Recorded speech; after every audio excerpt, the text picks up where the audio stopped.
Hey, it's Alabama Annie, and welcome to part 34 of the Starlight Tavern, one of my books available on Kindle. The following week on Tuesday, after Charlie was shipped off to jail, after he'd recovered enough from his fall down the stairs to be transported to Mississippi, awaiting his trial for the robbery he'd committed there, Leonard walked over with the sheriff and a photographer from the newspaper. I posed with Leonard Payne and Sheriff Hale holding the check for $500 that the state of Mississippi had sent for my part in Charlie's capture. The photo made the front page of the Wednesday edition that week in town, and Mr. Harvey brought in several copies of the paper for me to keep. It isn't every day you make the front page of the newspaper, he'd said with a wink and a smile. Leonard drove Lenny and I down to the bank in Sequoia that afternoon, where we each opened a savings account and I divided the money with him.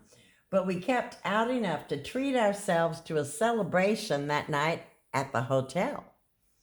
The menu we chose was hamburgers, hot dogs, fries, and ice cream with cake, and everyone was there except for Aunt Mary.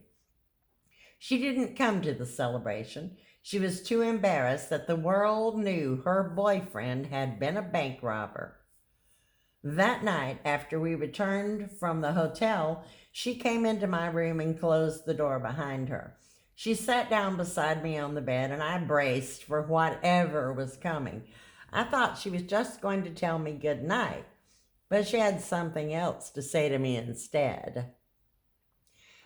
I know we never expected Charlie to turn out to be a wolf in sheep's clothing, and I know you were all just looking out for me the best you could from the minute he arrived, she said, but there's something I have to say to you.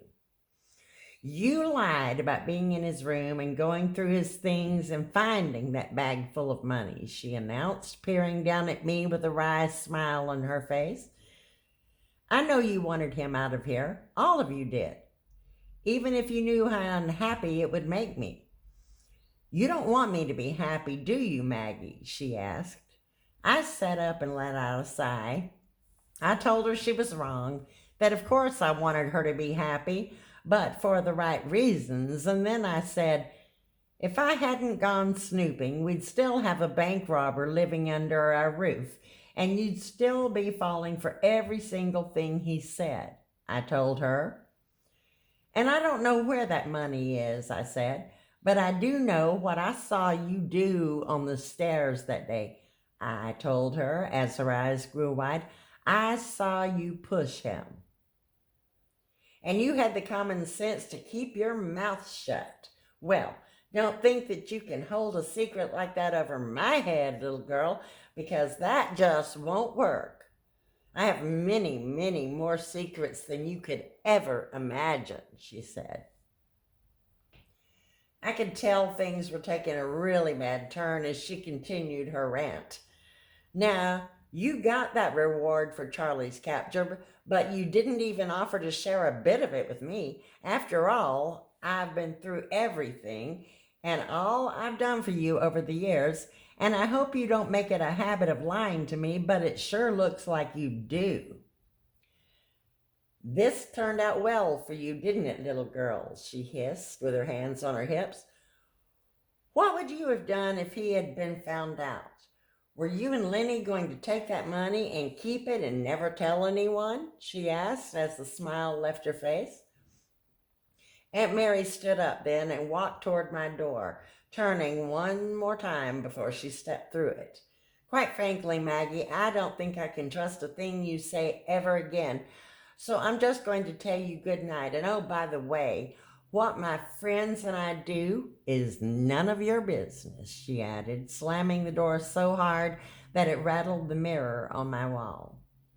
In a moment, Lenny came out of his room to see what all the noise was about and what was going on, as Aunt Mary walked right past him into her room without a door and slammed her own door just as hard.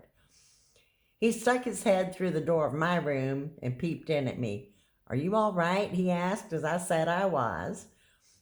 But I knew from then on things would be very different for Aunt Mary and me. I could feel it in my bones. I lay in the dark for the longest time that night before I could fall asleep. I'd only wanted Aunt Mary to love me from the beginning, but she was making it harder and harder for me to even care for her at all. I thought of Mama right then and all of the things Mama said about Aunt Mary before she died. I knew now that they were all true and then some. I was beginning to think that Mama had felt the way she did about her sister because she had treated her the same way. For the most part, I didn't see very much of Aunt Mary over the next few days. She either kept to herself or was gone, and that suited me just fine. Things calmed down around the tavern. Miss Hattie was her old jovial self again, busy with her baking and cooking, and Uncle John and Mr. Harvey were outdoors working most every day.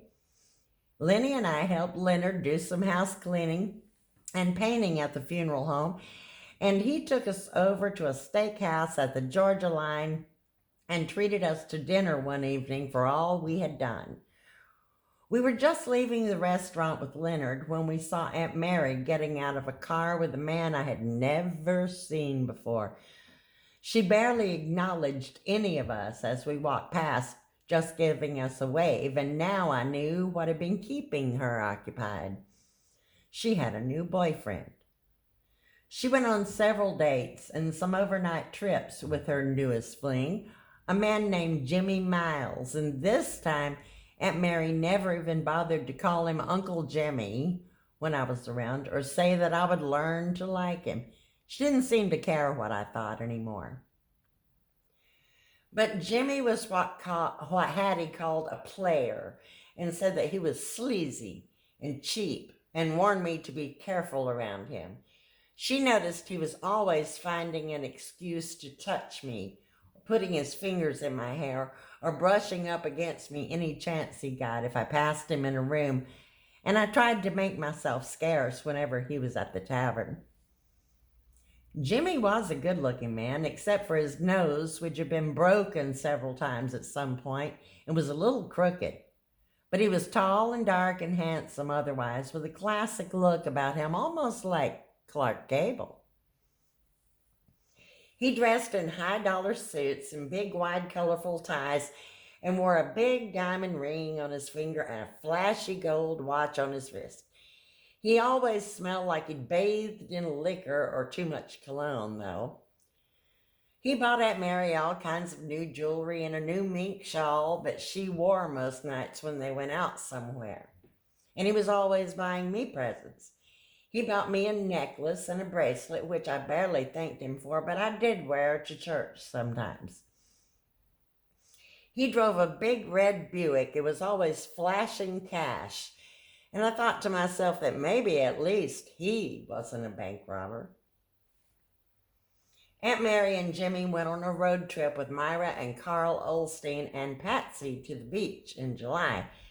And I knew that she had been ordering expensive clothing and other things from her catalogs again, and I suspected she was spending some of his money that she claimed she hadn't taken from Charlie. They were gone to the beach for almost 2 weeks, and I was relieved not to have seen her, Jimmy, or the Hats for a while. But of course they came home again, and Jimmy stayed around more than I'd liked. Aunt Mary and I fought a lot about the way I treated him. She was always invading my privacy, coming into my room or Lenny's when we were sitting around playing Monopoly or listening to the radio without knocking, as if she were trying to catch us doing things we weren't supposed to. She made a remark about how it wasn't right for Lenny and I to spend so much time alone together in his room and accused me of dressing like a little whore around Jimmy. But I was just wearing the clothes that she and Jimmy had bought for me, and I reminded her of that. Aunt Mary and I were becoming more like Cinderella and the evil stepmother than anything else, and I spent as little time as I could at home when they were there. On Saturdays, when I did my cleaning, if Jimmy stayed over, he would always find some way to follow me around from room to room when I was cleaning. I was cleaning the room across from the office that morning. It had been rented the night before by a salesman just passing through, and I didn't hear Jimmy, but suddenly he was standing there leaning in the doorway watching me. He took a step forward. "You've really turned into a beautiful young lady, Maggie. How old are you now?" he asked, moving toward me. He took me by the shoulders and held me at arm's length as he looked me up and down. He was frightening me, and I pulled away from him and said for him to keep his hands off me, but then he grabbed me by my wrist. "We could be really good friends," Jimmy whispered, smiling down at me. "Let go of me, you jerk, or I'm going to scream." I pulled away from his grip, stepping out into the hallway just as Aunt Mary was coming from the parlor, obviously dressed to go out. She stopped, looking from me to the door of the room. "Have you seen Jimmy?" she asked as I ran past her and he stepped into the hallway, putting her between us. "What were you doing in there with Maggie?" she asked, looking from me to him. He stepped up to her and put his hand on the small of her back. "Nothing, baby. We were just talking," he said as I glared over her shoulder at him. He slid an arm around her waist and pulled her to him. She turned, looking at me with a smug smile. "Well, go on and get the rest of your work done, Maggie," she said, as they walked down the hall toward the front door.